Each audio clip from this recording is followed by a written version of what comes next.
I'm afraid a very frivolous thought has come into my head. What I find most striking about the world outside is that there's so many different kinds of light switches and bathroom fitments, and that's terribly confusing for me. But the warmth of the people of the countries I've visited, this has meant most to me. Next week you go to Britain, which of course was such a huge part of your life as a young woman, and I'm wondering what you feel about going. I'm looking forward to it, very simply.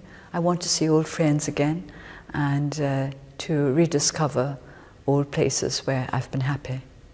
Is it tinged with sadness as well? I hope not. I hope it will not be tinged with sadness. When you look back on the years you've spent under house arrest, cut off from everybody really, do you ever regret the decision you made to stay in Burma? No, I've never regretted it, because I think the decision that not just I alone, but my colleagues made to continue with our struggle is beginning to pay off. Even with all the pain that's involved for you personally? Not just for me, for others as well, and perhaps more for others than for me. On engagement with Burma, a lot of British companies are now looking to invest. Can they do it with a clean conscience? It depends on the way in which they do it. I spoke at the ILO of the need for democracy-friendly development growth, to invest in a way that will promote democracy in Burma, that will empower the people, that will bring in new players into the economic arena, not just the same old people who have been enjoying a privileged situation for years. So in practical terms, if you're a major British company wanting, for example, to go into the energy sector, because Burma has huge reserves of oil and gas, what do you do in practical terms? Who do you get advice from? Well, I did talk about that those who wanted to invest in the extractive industries in Burma should make sure that the Myanmar oil and gas enterprise MOGE signs up to the IMF company. Yes, IMF Code of Good Practices for Financial Transparency. Transparency is the key. Without transparency, there can be no accountability. And unless there's transparency, we can never tell whether these investments are going to benefit the people or to just the already privileged few. So if you're Shell or BP, stay away from joint ventures with the national oil and gas company? No, they should just tell the the MOGE to adhere to the IMF code, and that these themselves also will adhere to that code. But broadly speaking, you're happy now to see British investment in Burma? I would be happy to see ethical, responsible investment. On the whole question of the transition, I wonder if you feel at all that too many people regard it as a done deal, when in fact the most difficult negotiations with the government lie ahead. Nothing is really settled at the moment. Absolutely. This is what I keep saying. This is why I have been speaking out against what I call reckless optimism and calling for a bit of healthy skepticism. You think there is reckless optimism?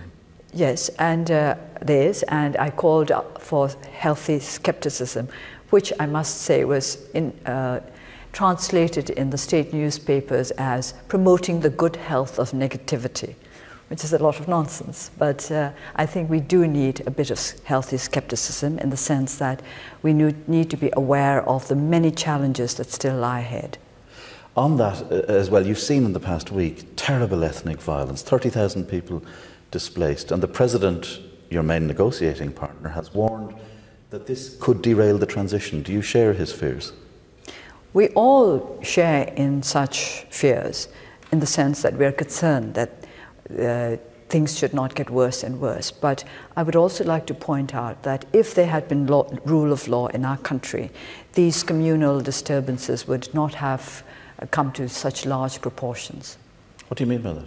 Because the very first time a crime was committed, which was obviously going to have communal consequences, they should have taken action in accordance with the rule of law. If they had been able to do that and to satisfy all parties involved that justice was being done, that is to say, justice was not only been done, but if justice could have been seen to be done, I do not think that these disturbances would have grown to such proportions.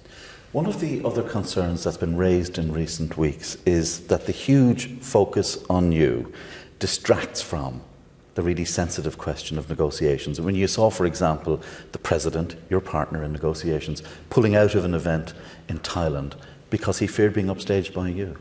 I think this is a question you'll have to put to him. He didn't say that this was the reason why he did not go to Pretty Bangkok. obvious, isn't it? Well, you'll have to ask him.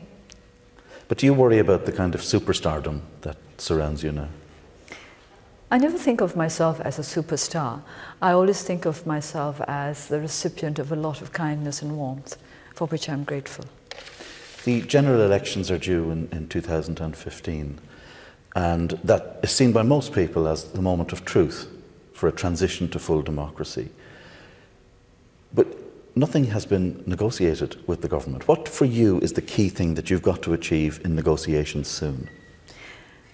We'll have to see what happens when we really start working in the National Assembly, how far we are able to go to bring about the changes that we think are necessary to ensure that 2015 will be the opening of the doors to a truly democratic country, not just government. I would like to say a democratic country, a country which enjoys the protection of democratic institutions. Because right now you can't stand for the presidency because of having been married to a foreigner. Isn't that the case? Yes. So how soon are you going to have that law changed? I do not know. We have said that one of the main requirements for Burma is amendments to the Constitution. So we'll have to see how long it takes for us to amend the Constitution. People keep talking about 2015, but the really important years are now, before 2015. If we wait until 2015 to see what's going to happen, it'll be too late. We've got to start trying to make 2015 the kind of year we want it to be. Because there are people who say that the NLD, have been naive. The government is leading you up the garden path. It's got you into Parliament as a minority, and it's going to keep you there. No, they can't keep us there against our will. If we feel that we can best serve the people in Parliament, we stay in Parliament.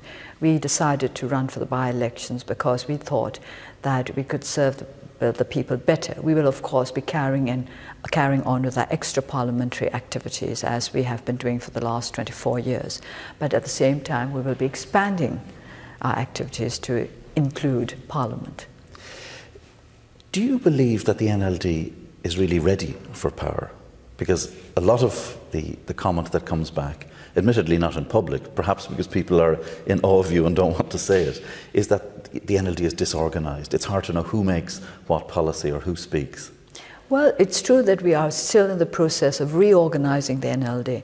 You mustn't forget that for 20 years we were not allowed to operate as a political party at all, even at the time before 2010, when we were still a legally registered political party.